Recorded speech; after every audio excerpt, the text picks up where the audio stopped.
Hello friends.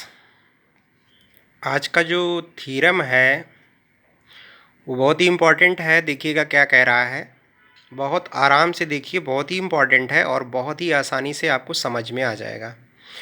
सबसे पहले theorem कह रहा है कि prove that the line drawn through mid point of one side of a triangle parallel to the another side bisect the third side.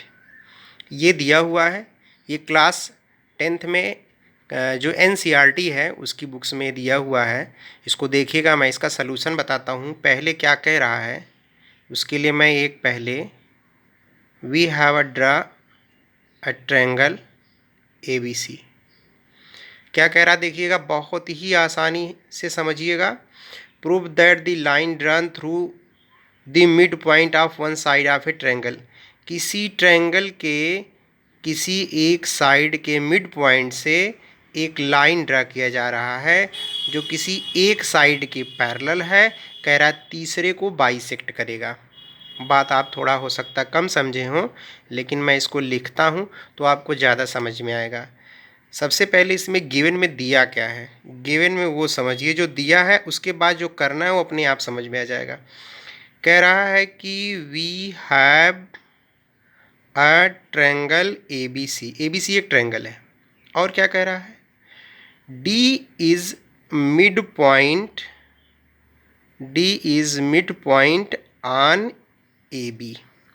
और क्या दिया हुआ है, कह रहा है कि जो DE है वो पैरेलल है BC के। क्या इसमें प्रूफ करना है, क्या चीज़ टू प्रूफ ये करना है AE इक्वस टू EC होगा। मतलब E जो है वो AC का मिड पॉइंट होगा। थ्योरम में कह रहा था कि एक किसी ट्रायंगल के किसी एक साइड के मिड पॉइंट से और तीसरी साइड के पैरेलल एक लाइन ड्रा किया जा रहा है।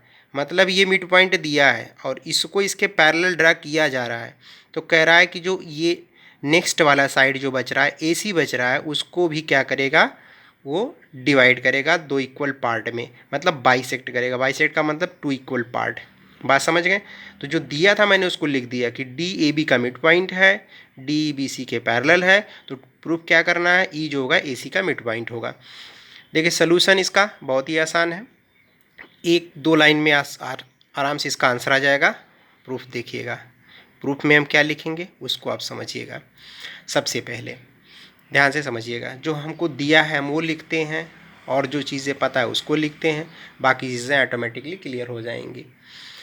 ठीक है। कह रहा है कि ये इसके पैरेलल दिया है और ये मिड पॉइंट है। चलिए सॉल्यूशन करते हैं। सबसे पहले क्या लिखेंगे, इन ट्रायंगल, यहाँ ऐसे लिखते हैं इन ट्रायंगल ABC। अगर ये DE पैरेलल टू BC है तो आपको मालूम है, मैंने कहा अगर ये इसके पैरेलल है तो ये इम्प्लाइज करेगा, आप लिख सकते हैं कि AD अपान DB जो होगा वो AE अपान EC के बराबर होगा। यहाँ ऐसे लिख सकते हैं सिंस लगा के। ठीक है, ऐसा क्यों, बाई BPT। अगर आप BPT जानते हैं, नहीं जानते हैं तो मेरा नेक्स्ट पहला वाला वीडियो मैंने उसमें BPT बताया है उससे। अब एक चीज़ और समझिएगा, यहाँ पे इसको हम कैंसिल कर सकते हैं। तो यहाँ पे कैंसिल कर देंगे तो यहाँ 1 बचेगा, यहाँ AE बचेगा, यहाँ पे EC बचेगा। कैंसिल क्यों किया है, since AD equals to DB। ऐसा क्यों, क्योंकि दिया हुआ है D मिड पॉइंट है, जब D मिड पॉइंट है तो AD बराबर DB हो जाएगा। अब यहाँ पे अगर क्रॉस मल्टीप्लाई करते हैं तो AE इक्वस टू क्या मिल जाएगा, EC। यही आपको ले आना था। अगर AE इक्वस टू EC हो गया तो EAC का क्या हो गया, मिड पॉइंट हो गया। तो ये आपका क्या हो गया, प्रूव्ड हो गया। यही हमको ले आना था। बहुत ही आसान है, बड़ी आराम से आप समझ सकते हैं और इसको लिख सकते हैं।